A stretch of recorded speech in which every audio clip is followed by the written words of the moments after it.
Descartes va a comenzar su aplicación del método. Fundamentalmente lo va a aplicar a lo que es la filosofía. Descartes creía que las demás ciencias tomaban sus principios de la filosofía. Recordad que hemos dicho que la metafísica era un poco como las raíces de ese árbol que es la unidad orgánica de la ciencia, o que es la ciencia, mejor dicho. Como las demás ciencias toman sus principios de la filosofía, tenemos que intentar fundamentar la filosofía. ¿Y eso qué significa? Vamos a aplicar el método a la filosofía.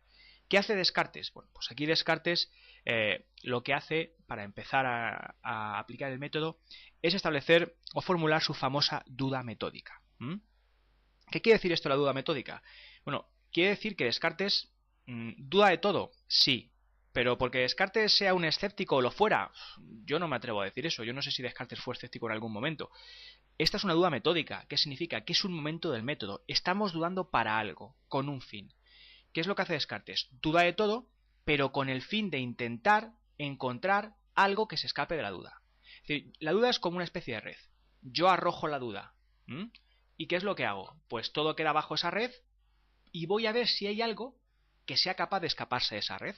Si hay algo que se escapa de esa red, ya tengo el primer punto de partida que estoy buscando. No olvidéis que según el método, la primera regla nos dice, hay que partir de algo que sea evidente. Y eso significa, tenemos que partir de algo de lo que sea imposible dudar. Vale, Descartes duda de todo, dice, pero si encuentro algo de lo que por más que me empeñe es imposible dudar, ahí lo tengo, el punto de partida. ¿Cómo hace Descartes esto? Pues mediante los niveles de duda. ¿Qué significa? Que empieza a arrojar la duda y cada vez la duda es más dramática, cada vez la duda es más contundente, más terrible si cabe. Y vamos a ver si hay algo que sea capaz de escaparse. ¿Cuáles son los niveles de duda? En primer lugar, las falacias de los sentidos.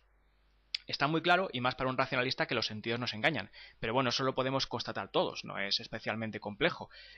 Muchas veces vemos cosas, oímos cosas que pensamos que son ciertas y luego a lo mejor llegamos porque estábamos lejos en fin, nos acercamos y vemos que lo que estábamos viendo, lo que estábamos oyendo no es tal como nosotros lo pensábamos. Incluso las enfermedades muchas veces nos hacen ver o pensar cosas que no existen, ver o oír cosas que no existen, quiero decir. Así que es claro que podemos dudar de los sentidos. Pero la cuestión es, ¿nosotros qué estamos buscando? Un primer punto de partida que sea indudable. ¿Se puede dudar de los sentidos? Naturalmente que se puede dudar de los sentidos. Así que los conocimientos que nos llegan a través de los sentidos quedan entre paréntesis. Ojo, tampoco estoy diciendo que sean falsos, más bien lo que hacen es quedar entre paréntesis. Si luego podemos recuperar algunos, los recuperaremos, pero de momento no los saben, no nos valen, es como estar en cuarentena. Bien, segundo nivel de duda. La red de la duda empieza a tener los agujeros cada vez más pequeños. Dice Descartes, puede que, aunque yo no lo crea, sea incapaz de distinguir la vigilia del sueño. ¿Y esto qué significa? Incapacidad de distinguir el estar despierto del estar dormido. De hecho, dice Descartes, hay muchas veces que sueño con determinadas cosas y sueño con ellas tan nítidamente y con una claridad y contundencias tan impresionantes que, bueno, me despierto y creo todavía que estoy en ese mundo que estaba soñando. Dice Descartes, bueno, ¿y si realmente todo esto no fuera un sueño? Si esto es un sueño, ¿cómo yo podría constatar, o mejor dicho, cómo yo podría constatar que esto es real y no es un sueño? ¿Cómo puedo distinguir el estar dormido del estar despierto? Vamos a ver, lo que aquí Descartes plantea es una cosa que tiene más importancia de lo que parece. Sobre todo si tenemos en cuenta cuál es el tercer nivel de duda. Os voy a comentar el tercer nivel de duda y luego voy a hacer una pequeña reflexión sobre esto porque creo que merece la pena. Entonces, ¿cuál es el segundo nivel de duda? Pues que a lo mejor somos incapaces de distinguir la vigilia del sueño. En principio todos pensamos que sí, pero muchas veces, repito, soñamos cosas con una nitidez mayor incluso que cuando estamos despiertos. ¿Y si este mundo en el que nosotros vivimos no fuera más que un sueño? Podemos pensarlo. ¿Cómo podríamos nosotros saber que este mundo no es un sueño? Entonces decimos, hombre, más o menos todos estamos convencidos o tenemos cierta seguridad interior de que lo que yo vivo es real y de que, en fin, soy capaz de distinguir el estar dormido del estar despierto. Y entonces Descartes te diría, ¿es imposible que lo que tú estás viviendo ahora sea un sueño? Hombre, imposible, tal vez no lo sea, ¿vale? Seguramente Descartes también pensaba que esto no era un sueño, pero estamos buscando una cosa de la que sea imposible dudar. Como muy seguramente no es imposible plantearse que este mundo no sea un sueño, no nos sirve. Es decir, es muy perfectamente posible que esto que estamos creyendo que es real no lo sea. Y me diréis, pero bueno, ¿cómo se puede decir eso? Vamos a ver, me imagino que vosotros habéis visto Matrix. ¿M? Es una película muy conocida, tiene, en fin, son tres partes, no la película, tiene tres capítulos, por así decir, 3 episodios. En lo que se plantea en Matrix es eso. El Neo al principio debe estar en una especie de cápsula allí con unos tubos y está pensando que vive en un mundo real. Y vete a decirle a Neo en principio que eso no es así. ¿Mm? Sin embargo, él está en una cápsula con unos tubos y la realidad que vive parece que es un sueño.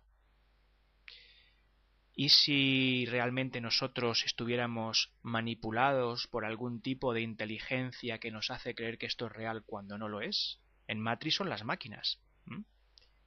Descartes propone algo así, en el tercer nivel de duda. Solo que no propone máquinas, propone una especie de genio maligno. ¿Qué es eso del genio maligno? El genio maligno es una especie de inteligencia muy superior a la nuestra, que es capaz de hacerme dudar de incluso de algo que Descartes pensaba que era casi sí que imposible dudar. ¿De qué? Bueno, pues vamos a ver. Hasta ahora hemos dudado de los datos de los sentidos. Hemos dudado de la imposibilidad de distinguir la vigilia del sueño. Dice Descartes, vamos a ver, yo esté dormido o esté despierto, un ángulo recto vale 90 grados. Y esté dormido o esté despierto, 2 y 2 son 4. Entonces eso parece que queda inamovible. Así que, tercer nivel de duda. ¿Y si hubiera un genio maligno de extremado poder e inteligencia, que fuera capaz de manipular mi mente y de hacerme creer que cuando un ángulo recto vale 90 grados en realidad no lo vale? Y hombre, le decimos, esto del genio maligno ya es espectacular. Esto no lo podemos casi creer de ninguna de las maneras. Y Descartes vuelve a preguntarnos utilizando su método y siendo fiel a lo que ha afirmado antes. ¿Es imposible que exista un genio maligno? Hombre, vamos a preguntarlo en términos más modernos. ¿Es imposible que exista una inteligencia superior a la nuestra que de alguna forma nos manipule, que de alguna forma nos haga creer que cuando pensamos o razonamos lo hacemos correctamente y sin embargo no lo hacemos correctamente, que nos haga creer, y estoy uniendo segundo y tercer nivel de duda, que este mundo es real cuando realmente es un sueño? En Matrix eran las máquinas. ¿Realmente es imposible que una mente superior o mentes superiores a la nuestra nos estén manipulando? Imposible no es. Así que no nos queda más remedio que también establecer el tercer nivel de duda, que es dudar de las verdades matemáticas, y al fin y al cabo parece ser que al final la red de la duda tiene unos agujeros tan pequeños que nada se escapa. ¿Mm? Pero claro, cuando la situación parece desesperada, va a surgir una especie de luz en la oscuridad, ¿no? Y a ello vamos ahora mismo. Pero antes yo solamente quiero que penséis en esto. Si lo que Descartes plantea os lo planteáis vosotros, ¿cómo podríamos estar seguros de que este mundo es real? E incluso entramos en un problema filosófico por excelencia y de una muy difícil solución. ¿Podemos estar seguros de que el mundo es como nosotros lo vemos? Es más, yo creo que podemos estar seguros de que el mundo no es como nosotros lo vemos. Así que estas cuestiones que se planteaban los antiguos y Descartes son cuestiones muy importantes para nosotros y que deberíamos de reflexionarlas de vez en cuando. En fin, lo cierto es que estaba hablando de que el problema parece irresoluble, estamos metidos en una especie de túnel en el que parece que nada es cierto, pero en ese momento Descartes dice, ahora vamos a ver una cosa. Yo a lo mejor veo algo y resulta que lo que veo es mentira, o no es como yo lo veo. Pero claro, es más, puede incluso que lo que yo veo no exista. Porque una cosa es que yo veo una mesa y la mesa no sea como yo la veo porque los sentidos me engañan, y otra cosa es que a lo mejor no haya mesa, como le pasaba a Neo, ¿no? En Matrix, que pensaba que había un montón de cosas y resulta que era trabajaba en una oficina, que no sé qué, y nada de eso era verdad. Y estaba allí en esa especie de cápsula cibernética, o no sé cómo llamarla, en la que dormía y estaba conectado a un montón de tubos. Una cosa es que la mesa no sea como yo la veo y otra cosa es que la mesa no exista. Pero si no puedo distinguir la vigilia de sueños, que a lo mejor la mesa no existe y esto podría ser una realidad virtual. ¿Quién me dice a mí que no? Pero es que incluso además mi forma de razonar, razonamientos matemáticos, incluso puede ser equivocada, con lo cual esto sería el caos absoluto. Dice Descartes, muy bien, puede que todo eso sea así. Pero si yo veo las cosas como no son, si yo veo cosas que no son, si yo razono como no hay que razonar, para que todo eso pase, no queda más remedio que existir. Porque si yo no existiera, ni me equivocaría, ni razonaría mal, ni absolutamente nada. El genio maligno, las máquinas, los extraterrestres, lo que queráis, pueden engañarnos. Pero para engañarnos tenemos que existir. No queda otro remedio. ¿Bien? Y aquí es donde Descartes es como lo de Neo. Neo existe. Le engañan, pero existe. Tiene que existir, si no, no podrían engañar. Las máquinas no podrían engañar a alguien que no existe. ¿Bien? Vale. Así que, señores, si me engaño, existo. Esto lo decía San Agustín. Y Descartes, muy en la misma línea, lo que dice es: pienso, luego existo. Cogito, ergo sum. Aquí tenemos la primera verdad. Indudable. Imposible dudar de ella. La primera verdad evidente. La primera verdad que nos va a servir como punto de partida en nuestra deducción, en nuestra búsqueda hacia el conocimiento y hacia la verdad.